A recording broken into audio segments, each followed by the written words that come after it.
Why most AI implementations fail, and it's not the technology.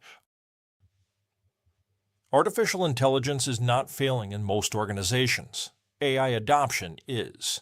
And that distinction matters, because when implementation stalls, leadership often assumes one of three things. The technology is not powerful enough, the team is not technical enough, or the organization simply is not ready. But in most cases, the real reason is far simpler. Organizations try to bolt new technology onto old behavior, and behavior always wins. AI implementation does not fail because of capability. It fails because of structure and psychology. Let's examine what typically happens. A leadership team becomes excited about AI. They attend a conference. They watch demonstrations. They test a few tools. The potential looks enormous, so they purchase licenses, make an announcement, and encourage experimentation. For a short time, usage spikes. There is curiosity, there is energy. But then something subtle happens. Productivity dips slightly as employees learn new workflows. Some outputs are imperfect, questions increase, uncertainty rises, and slowly usage declines, not dramatically, quietly. Teams begin reverting to familiar systems. Old habits feel safer, and within a few months, the AI initiative becomes optional. Optional tools do not transform organizations. They become background noise. That pattern is extremely common, and it has very little to do with the technology itself. It has everything to do with human behavior. Most AI initiatives are framed as tool rollouts, but they should be framed as workflow redesign. There is a significant difference. If leadership says, use AI when it helps, adoption will always be inconsistent. Some employees will experiment, some will resist, some will ignore it. Behavior remains voluntary. But if the workflow changes to say, all client reports must include an AI-generated summary before submission, behavior shifts. Because structure shapes behavior. Clarity reduces hesitation. Repetition builds habit. AI adoption succeeds when it is embedded into process, not suggested as an enhancement. There is also a psychological layer that leaders often underestimate. Many employees quietly fear that AI threatens their value. Even high performers can feel uncertain. If AI can draft, summarize, analyze, and structure, what does that mean for my role? If that fear is not addressed openly, it becomes resistance. Not vocal resistance, subtle resistance, avoidance, minimal engagement, surface-level compliance. Successful implementation requires reassurance and modeling. Leaders must communicate clearly. AI is here to reduce cognitive load, not eliminate human contribution. AI enhances judgment. It does not replace it. But that message cannot be delivered once. It must be demonstrated repeatedly. If leadership does not use AI tools themselves, the signal is immediate. Employees observe behavior more than announcements. Culture follows modeling. Leadership inconsistency is one of the most powerful predictors of adoption failure. If executives speak enthusiastically about AI but continue requesting manual summaries, traditional slide decks, and legacy workflows, the message is clear. This is optional, and when something is optional, it competes with habit. Habit usually wins.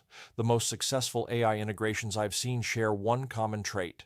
Leaders change their own workflow first. They request AI-assisted briefs. They use structured summaries. They reference AI-generated analysis in meetings. That visible modeling removes ambiguity. It signals permanence, and permanence changes behavior. There are three structural reasons AI adoption fails. First, lack of specificity. If teams are not given clear use cases tied to measurable outcomes, experimentation becomes aimless. Second, lack of integration.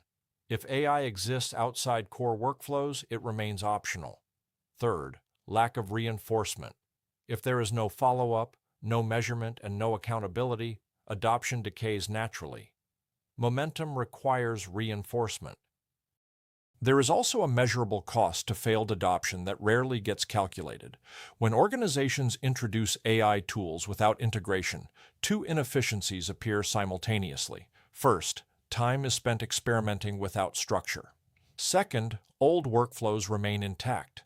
That means teams are effectively running two systems at once: the new system that is not fully adopted, and the old system that no one has formally retired. That dual system drag increases confusion, it increases cognitive switching, it reduces clarity, and it quietly consumes hours every week. Multiply that across dozens of employees, and the hidden cost becomes significant. AI implementation that lacks integration does not remain neutral, it creates friction. Now let's consider a contrasting example. Imagine a company that identifies one precise friction point. Weekly executive reports take 6 hours to prepare and 40 minutes to review. Instead of rolling out AI across the entire organization, leadership redesigns that one process. Data is structured. AI generates first draft summaries. Managers review and refine. Over time, preparation drops from 6 hours to 2. Review drops from 40 minutes to 15. Time savings are measurable. Confidence increases. That single win builds credibility. Adoption expands from there. That is strategic implementation, not experimentation. AI adoption is not about how many tools you deploy. It is about how intentionally you redesign workflows. If adoption is unclear, it will fail. If expectations are vague, usage will drift. If leadership is inconsistent, culture will revert. The elephant in the room is this: technology evolves faster than human comfort, and leadership must manage that transition deliberately. Before investing in more tools, ask deeper questions. Have we defined specific workflows for AI integration? Have we communicated why this improves roles rather than threatens them? Are leaders modeling consistent usage? Are we measuring outcomes tied to adoption? Without those elements, even powerful AI systems will underperform, not because they lack capability, but because they lack structural support. AI adoption is not a software problem. It is a leadership problem. It requires clarity. It requires consistency. It requires architecture. And when implemented strategically, AI does not destabilize organizations. It strengthens them. If you want AI adoption to succeed, think in 4 phases. Phase 1. Identify a single high-friction workflow. Not 10, 1. Phase 2. Redesign that workflow intentionally with AI embedded, not added, embedded. Phase 3. Measure time saved and clarity gained. Make the benefit visible. Phase 4. Expand gradually from demonstrated success. Adoption spreads through credibility, not mandates. When employees see real improvement in one area, resistance declines in others. That is how structural change becomes cultural change. AI adoption is not about enthusiasm. It is about architecture. It is about leadership alignment. It is about deliberate workflow redesign. And if you are serious about implementing AI in a way that actually integrates into your organization, not just decorates it, schedule your free AI strategy consultation using the link below. We will evaluate readiness, identify structural friction points, and design an implementation roadmap that supports measurable adoption. Because AI does not fail, organizations fail to structure for it.